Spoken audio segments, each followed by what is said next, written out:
Hello, you super duper double delicious person, you. Welcome back to my new setup. Welcome back to my same home. Welcome back to another week, another video, another chance to walk with me as I look at things, this world, this country, my relationships, things I read and watch through Indigenous eyes. So let's talk about it.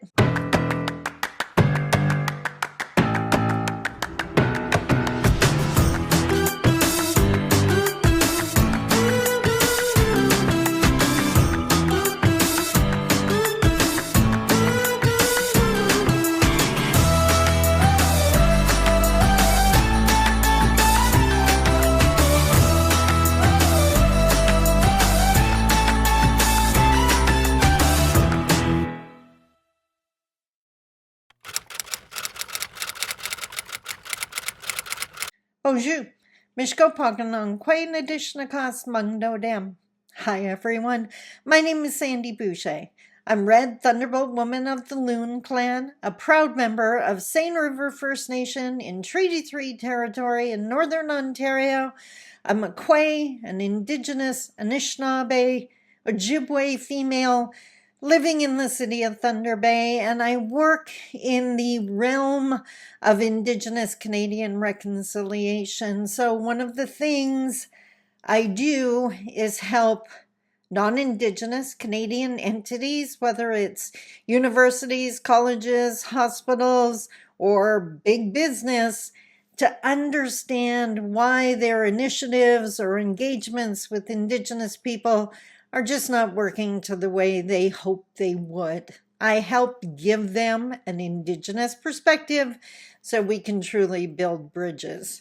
Now, as I announced a couple weeks ago, what I do with these videos, if you're watching this on Monday, I release the full video on Monday, and then Tuesday through Friday, I release clips. So the full video tends to run about 30 minutes. If you don't have that much time, that's okay. You can watch the clips on Tuesday through Thursday. So hopefully that makes sense to you. Now, we're going to jump into the first topic here, which will be the clip for Tuesday. And just, okay. My background. I'm a 10-year domestic abuse survivor. I have sold furniture to feed my children. I grew up in a house that didn't have running water. I know what it's like to be marginalized as an Indigenous female in Canada. And what I've discovered over my 60 years on this planet is the reality that growing up in that experience or living that experience in that environment requires one, healing. Do that for you. Do not leave the wounds open. Get the help you need to heal. Like I said, please do that for you. If you do nothing else, you deserve that. We have to, after the healing, we have to unpack. We have to look at the stereotypes and messages that we believe to be true, the limitations on what we could do as marginalized people. We have to decide to go over, under, around, or through those challenges, and we have to stop seeing the enemy and start seeing the opportunities, which requires learning and then practicing what we learn. My mom used to say that wisdom is useless if not shared. Knowledge is useless if not applied. It's not about the ego trip of being able to rant and rave and brag about how many degrees you have. What are you doing with that education? How are you making things better for the people you love? And yes, of course, I have a handy dandy index card. I actually have 3 of them. So along the lines, coming from that background and now running a successful business for 15 years, that is not an accident. That was a lot of ongoing, constant reinforcement, learning, growing every single day. Every morning I have a to-do list that I go through, everything from listening to a motivational message from Brendan Burchard. Check out his GrowthDay app and the Daily Fire if that interests you at all. I watch at least 20 minutes of an Ed Milet video. You can find him on YouTube, or that's where I watch him, but he has the podcast version as well. I get in my workout, I read, and that brings us to what I wanted to talk about today, because, and all of those things, by the way, are to help me unpack, relearn, so I can grow and apply new things. And I really need to talk to you about the next book I'm reading. The 16 Undeniable Laws of Communication, by John C. Maxwell. When I was reading that, I was ranting and raving about it. Well, if you are marginalized, if you are female, which means you're marginalized, you need to read this book. We Should All Be Millionaires by Rachel Rogers. It's already starting to look like it needs a haircut, and I just started some examples of the quotes from this book. These are just the things I've flagged. I recognize that the fears in my head are just stories that I tell myself. They are a prison that I have created to keep me from experiencing the disappointment of failure. Yesterday, I was reading about this. I love the way this woman talks. Amazing. Like, this is a friend. This is someone I could so sit down and have coffee with. She talks about broke-ass decisions as compared to million-dollar decisions. So the difference, does she define a broke-ass decision? I think she does. A million-dollar decision is one that creates time and energy, frees up mental space, reduces piddly shit, and creates space for the stuff that matters to you, allows you to feel strong, secure, and free, and creates options instead of eliminating options. Oh, here it is. A badass decision steals your time and energy, depletes mental space, increases the piddly crap, and prioritizes it above your greatest desires, makes you feel weak, insecure, and trapped, and eliminates options rather than creating them. So, for one, highly recommend you get this book. But even more, I love finding like-minded people. You know how when you run into someone, you run into a friend or someone you don't even know, but you've both seen the same movie and you loved the movie?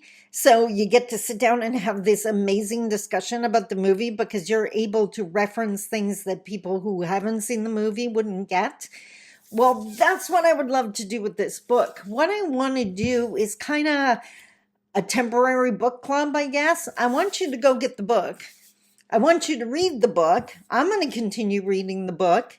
And then I'm going to schedule a Zoom session where we can sit together and talk about what we loved about the book. So what I need you to do is send me an email and just let me know you want to be in the Millionaire Book Club. All I need is your email address. I'm not going to harass you with ads or information or anything. If you want to get on my mailing list, that's a different thing.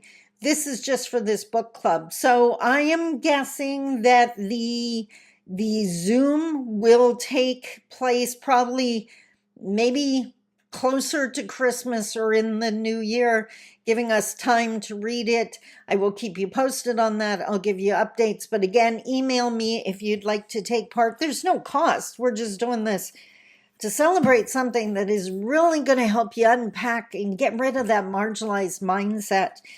It's not about denying the barriers, and that's what this book is all about. This is a Black successful woman. She most definitely identifies the barriers and agrees they are there.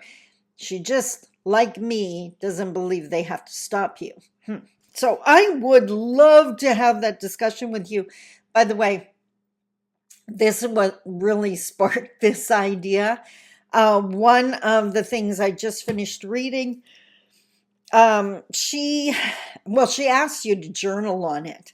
And I'm not sure the exact wording of the question, but it was something along the lines of, if you were a bad girl, what would you do? And that's because, that societal pressure on women to be kind and nice and a good girl. And it was so funny. So she wants you to write that question at the top of the page and journal on it. So I didn't do that, although I've dedicated a lot of space to thinking about this. What I did was I wrote that question on a Post-it note and put it on my mirror downstairs. So it's the first thing I see when I'm getting ready every morning. Love that. But what was hilarious is I was actually wrestling with something when I was reading that section. Something had happened in my world, something I wasn't incredibly impressed with. And I didn't really do a lot. I just didn't allow it to take up space in my brain because I wasn't going to ruminate on it. And when I got to that question of what would you do if you were a bad girl, the first thing that popped into my head, and I love that because that's those authentic messages, was I'd tell the certain individual to F off. And it made me laugh, and it definitely made it way easier for me not to continue thinking about it. So anyways, We Should All Be Millionaires by Rachel Rogers. If you want to be part of that book club discussion, free of charge, send me an email. On to the next topic. Next.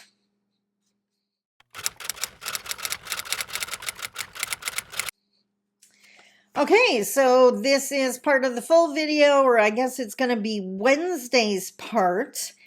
So if you follow me on social media, so specifically, I guess it would be not Threads, Facebook, LinkedIn, Instagram, I guess is the other place that I post every single morning. And last week I shared that I had 2 different events. I had 2 full day events back to back. So Tuesday I did a lateral violence seminar with some of the amazing men and women that dedicate their time, energy, and expertise to Fort William First Nation. And then on Wednesday, I worked with the non-Moduan Domestic Violence Committee, Indigenous Domestic Violence Committee here in the city of Thunder Bay with their strategic planning. In other words, I had 2 days of meeting violence head on and discussing it and dealing with the ramifications and talking about solutions. I love my job. So, but when I was preparing for the lateral violence session specifically, you may have seen that post where I'm paraphrasing my own words here now, but it said something along the lines of that ending lateral violence in our communities is the first step to healing and decolonization. Because personally, if I don't care how well you dance at powwow or how well you speak your language, that's all well and good. But if you're still destroying your own through gossip, I'm not impressed. So upgrading, designing that seminar really made me realize that lateral violence in all its forms, the gossiping, the bullying, the passive aggressive comments, lateral meaning coming from someone at your same level, it may be your boss, but same community, that kind of thing, or another family member, whatever, that lateral violence is designed to keep you small. It is making fun of you when you get the A. And I've heard so many Indigenous students talking about that. It is, you get the job promotion and someone else says it's no big deal or to quit bragging. And in that instant, you pull back your joy and you hide your success. Excuse me. Of course I'm going to yawn. This is ridiculous. But I was thinking about that. And all the different ways that in our jokes, our passive aggressive joking, that we succeed in keeping our own small. And my brain instantly went to, well, who wants to keep us small? And instantaneously, the voice in my head said, well, duh, Canada. Because Canada, like, as long as we keep fighting each other, we're not going to have the strength that we could have to take on the issues with Canada. And what I want to invite you to do today, I do not want you arguing that in the comments. I don't even need you agreeing with it. What I want you to do is sit with it. If you're Indigenous, I need you to unpack all of those messages and comments you've heard and believed, never realizing they're just lateral violence. It's just an attempt, our own attacking our own. They're not true. It's part of colonization, right? It's trauma bonding. It's our own identifying with, or trying to identify with, the power of the oppressor. It's not true. So you can put that BS down. And for the non-Indigenous watching this, I need you to really sit and look at Canada and look at all the ways they keep Indigenous people small, to limiting our political power. Did you know that we have elections every 2 years in our communities? Thank you, Indian Act. And that is to keep us in a state of political unrest, that either you're brand new or campaigning. It's ridiculous. And that wasn't our doing. That's the Indian Act. The times when we are consulted, when we say we want to be at the table, that means we need to be sitting with you before the decision is made, before a solution is suggested. Don't bring the solution to us and ask our opinion. We should be in on the development of that. And if we don't agree with you, and that's something else that came up this week, I'm now referring to fake bridges. It's the youth stage of the path to reconciliation. Remember, baby stage is where everything's new and you're just starting to learn about Canadian history and all the oppressive tactics. Youth stage is where the phrase, a little bit of knowledge is dangerous, really applies, because I see this, and intent is not required to cause harm. It doesn't matter that you didn't mean to hurt anyone, you can still hurt someone. And if you did, you got to own that. Intent is not required to hurt someone. But what I'm seeing is so many people have a little bit of knowledge and then come up with some great idea to support Indigenous people. And so often that idea is going to cause harm. And it's because they had a little bit of knowledge, right? So I need you to look at all the ways that Canada is continuing to oppress Indigenous people. And one of the ways is they ask our opinion of something. We give our opinion. We usually get interrogated for that opinion. And I use that word deliberately because it's not just questions. If you ask someone their opinion, that's their opinion. You can ask for clarification, but that's not what we get. We get argument. And then so often what we say is dismissed because we just don't know what we're talking about. It's contrary to the back-to-back teaching, which I'll talk about later in this video or later in the week, depending on how you're consuming this. But we got to do better, because this lateral violence is ridiculous and it's intentional. As Indigenous people, we got to quit siding with Canada to harm us. And Canada, if you can work on quitting the oppression of us, that would be amazing. I know that's probably not happening, but a girl can dream. So that's the second topic on lateral violence and keeping us small, and why Canada sees the benefit in that. On to the next.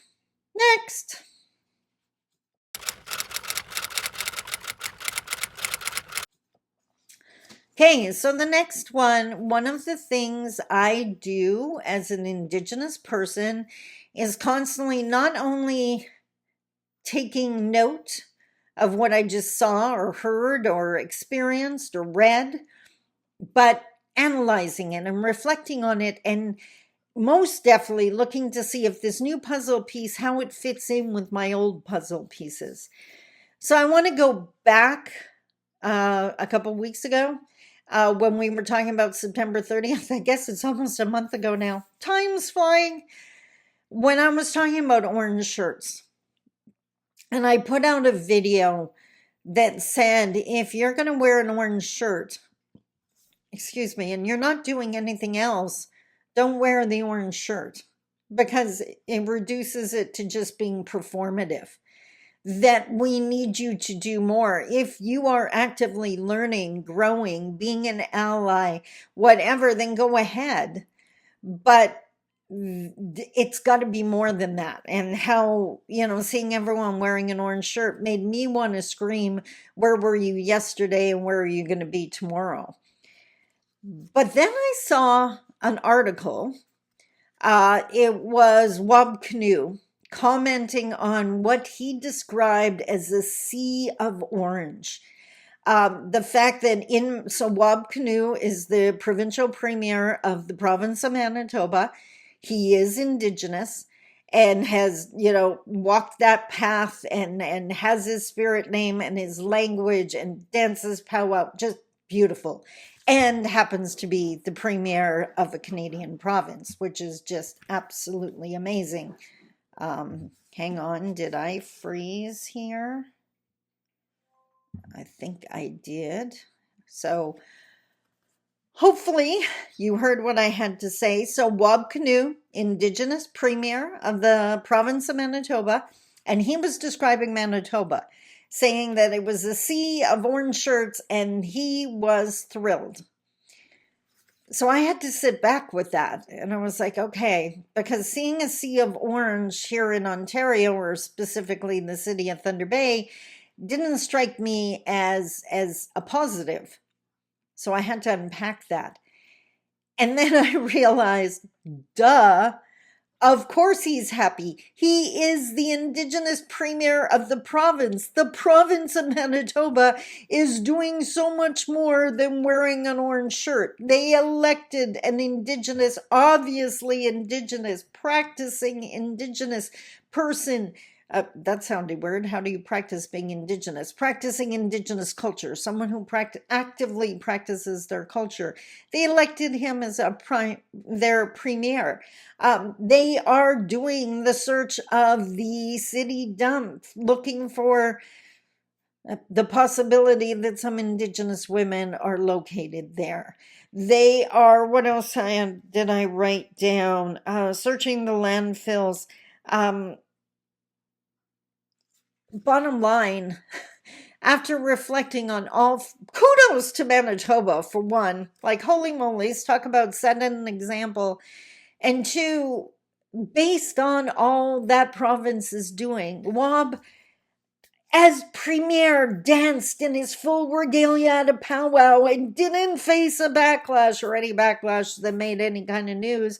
I assume some rednecks had some things to say about it, but whatever. Enjoy your sea of orange, because there's a province where if I saw a sea of orange there, I would more lean to you are doing something, even if it's just celebrating your Indigenous premier. So I just wanted to share with you that, because yes, we have to look at, that's the unpacking, that is the learning new things and growing. So I hope you're going to do that. So now we're going to go into the final part of this video. So next.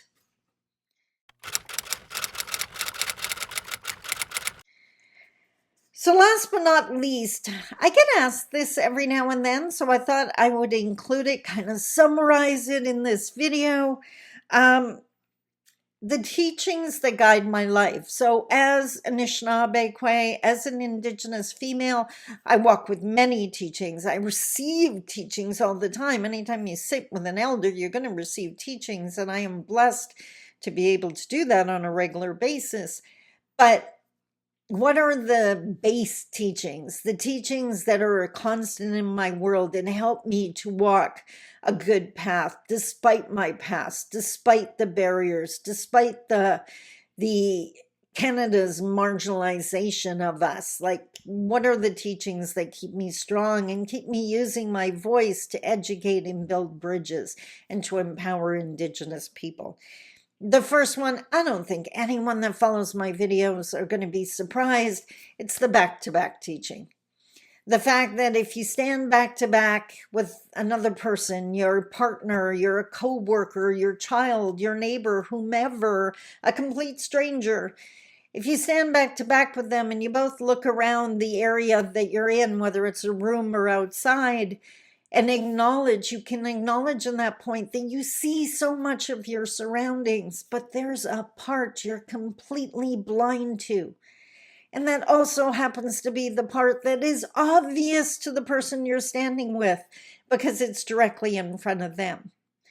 The back-to-back teaching reminds us that we can never see the complete picture, and that it is our wisdom that is showing when we ask someone else what they think, not to argue with it, but to accept what they see to be true, because we literally can't see it. Saying it doesn't look like that to me, duh. That's literally the back-to-back teaching. So that is the power of diversity. That is the physical representation of the phrase, I've got your back. It means I'm going to tell you of threats and challenges coming your way that I know you can't see coming. But we can't build the bridge if you don't believe me. And if I say that a store clerk is problematic, I can't have a whole bunch of non-Indigenous standing up and say, well, they don't seem problematic to me. Again, duh. So back-to-back teaching really reminds me that I can't see everything. It is the humility teaching playing out. So that would be the first one. The second one, very closely related to the back-to-back teaching, is the feather teaching, one of many feather teachings. But if you think of a beautiful eagle feather, half representing you, half representing the other person that you're conversing with or in a relationship with, that both sides of the feather are needed. That the the eagle's going to have a hell of a time flying if one side of the feather is strong and the other isn't, and not given the time to heal. And don't cross the center line. I have no business telling you how to lead your life. That is your path, your journey, and based in your decisions. And I just appreciate if you remembered the same about me. And the most important part of the feather teaching is to remember your power is on your side of the feather. Do not waste even one breath thinking, if only they did this, if only they didn't do that. There is no power in trying to control someone else's actions. I don't care what someone else is doing. Your healing is not dependent on them playing nice. Your healing is dependent on your coping skills and your healing, the steps you take to heal. Your power is on your side of the feather. And by the way, don't forget, the most powerful story you can ever share with someone is yours. Don't repeat someone else's story. It's not going to have the same power. You don't have the right. You're going to phrase it differently and change the power. Share yours. Share your story. So that's the second one, the feather teaching. The third one, again, closely related, is what I do in my business and try to do in all aspects of my life, is balancing the feather. So because I work on Indigenous Canadian reconciliation, and I used to work in employment and training, you probably know that for 20 years I was helping Indigenous people go back to school, find a job, or even start their own business. And it was amazing. But after so long, I started realizing, wait a minute, where's the corresponding training for non-Indigenous employers? Why is it assumed we're the problem? That would be a nice colonial worldview. So I balance the feather by working as much with Canadian entities as I do in First Nation communities. I would never want to separate myself from my teachings that keep me strong and resilient. But we can't heal if the attacks don't stop. So we have to do both sides of the feather. And in anything I do, it's that balance, right? That I have to get in my exercise, as well as make sure I'm eating healthy things to balance it. In a relationship, I have to make sure my needs are being met, but I have to honor and support the needs of my partner being met as well, whether that's someone I'm seeing socially or one of my adult children. Balancing the feather. What are the two sides to the challenge you're facing? And are you trying to solve a problem with a fixing only half the feather? Remember, it's not about controlling someone else, but maybe it's not about working harder. Maybe what you need to do is take the time to sharpen your saw. Maybe you need rest to get ahead, not more hours. Maybe if you're struggling financially, it's not just cutting expenses. Maybe you need to look at a side hustle. What are the two sides to the problem? You can fix it over, under, around, or through. I am living proof. But what are the two sides? Figure that out first, and then make sure you're addressing both. Last but not least, and this is something that came up this week in conversation.